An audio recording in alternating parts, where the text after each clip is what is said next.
everyone, naway sumainyo ang Espiritu ng Panginoon, gayon din ang pagpapala ng Diyos.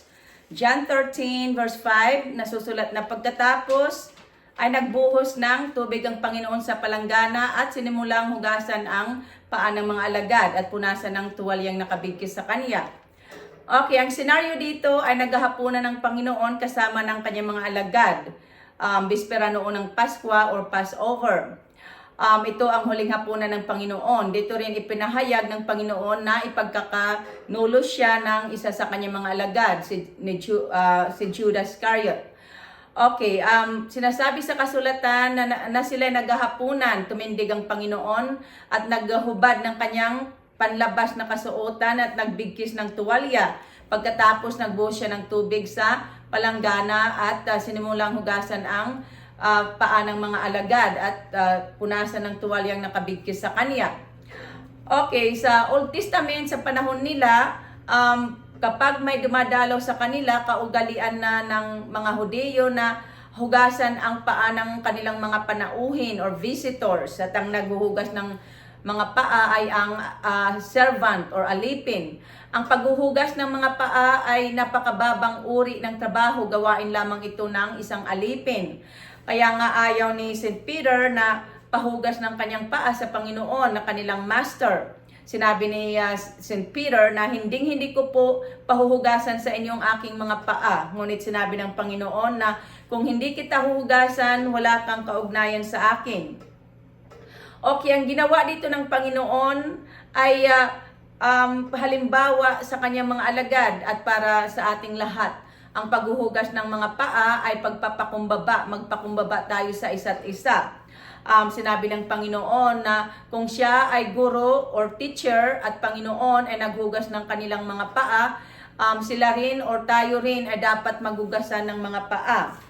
Okay, pagkatapos nilang kumain ay tinuruan ng Panginoon ng kanyang mga alagad. Sinabi niya sa kanila na isang bagong utos ang ibinibigay ko sa inyo, mag-ibigan kayo. Kung paanong iniibig ko kayo, gayon din naman mag-ibigan kayo. Kung kayo'y mag-ibigan, makikilala ng lahat na kayo'y mga alagad ko. Ang utos na ito ng Panginoon ay hindi lamang para sa kanyang mga alagad, kundi para sa ating lahat na nananalig. Dahil tayong lahat na nananalig ay mga alagad ni Jesus Christ. Okay, sa panahon ngayon, bihira na lang natin marinig ang salitang humility or kababaang loob. Humility is the fruit of the Holy Spirit. Okay, ang pagpapakumbaba ay di ibig sabihin na magpaapak ka sa kapwa para lamang masabi na mapagpakumbaba ka. No, huwag tayong paapak kanino man, kundi mamuhay tayo ng matuwid tulad ng ginawa ng Panginoon, namuhay siya ng matuwid.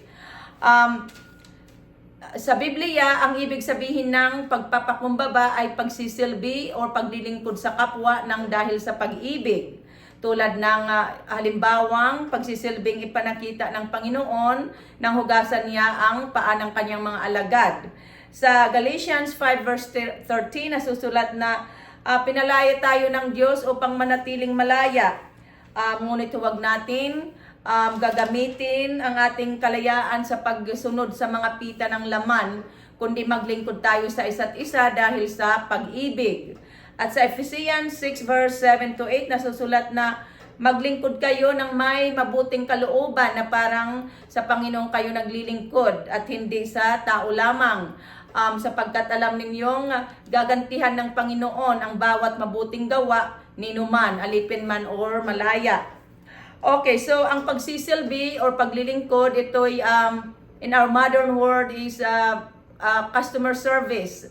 Ang paglilingkod ay ito yung specialty nila sa Biblia. Ito sa pinaka-importanting itinuturo sa atin sa Bible na maglingkod tayo sa kapwa. Ang paglilingkod sa kapwa ay part ito ng ating service sa Diyos.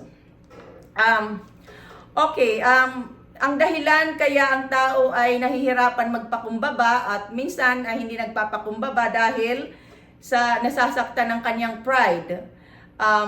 Pride is the opposite of humility. Ngunit kahit na nasasaktan tayo, kailangan ay magpakumbaba tayo sapagkat hindi tayo magkakaroon ng relationship or kaugnayan sa Panginoon kung hindi tayo magpapakumbaba at hindi tayo magiging masunurin sa Diyos.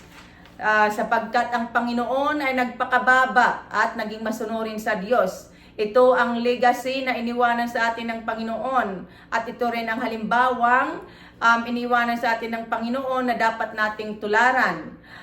Sinasabi sa Bible na sa Ephesians chapter 2 na kahit na ang Panginoon ay Diyos, hindi siya nagpumilit na manatiling kapantay ng Diyos. Sa halip ay kusa niyang binitawan ang karapatan niyang ito at namuhay na isang alipin. Ipinanganak siyang tulad ng karaniwang tao. Siya ay nagpakababa at naging masunurin hanggang kamatayan. Oo, hanggang kamatayan sa cross. Kaya siya ay itinampok ng Diyos at binigyan ng pangalang higit sa lahat ng pangalan.